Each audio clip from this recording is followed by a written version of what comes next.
lately, a lot of times I've been waking up with like hip pain and stuff like that. Well, your first reaction obviously is, I'm not going to work out today. My hip hurts. You know, that's a common thing. You know, you wake up, you have shoulder pain. Well, I'm not going to do shoulders today. And what I've actually done in my life is that I keep showing up regardless of how I feel. So it doesn't matter how I feel. And then what happens is in the movement, that's when the pain dissipates. Yeah. And I call that the distraction of movement, the distraction of where your thoughts go. Because as we know, there's nothing better, right, than working out. That pump, that feeling, like, you know, Arnold describes it as coming, you know, Yes. I come everywhere, you know, and so if people can start to, regardless of their emotions, their feelings, and their circumstances, and you just do it anyways.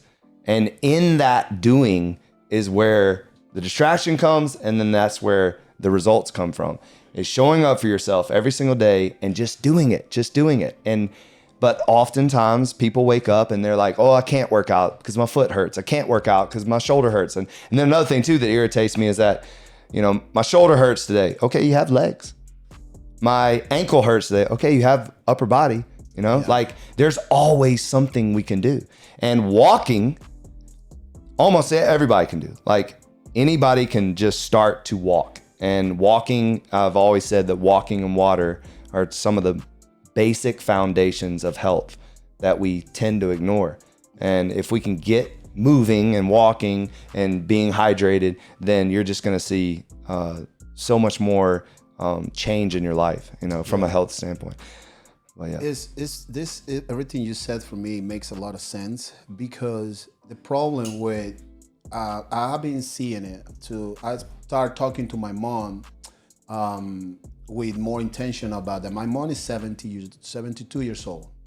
So my mom's around the same age too. I was telling her, like, you should do some exercises. Mm-hmm. So going through my whole process of rehabilitation, when I start understand how the body alignments are in all senses, I was like, oh, so squatting is being one of the most like exercises that people say like is the more harder to do free weight.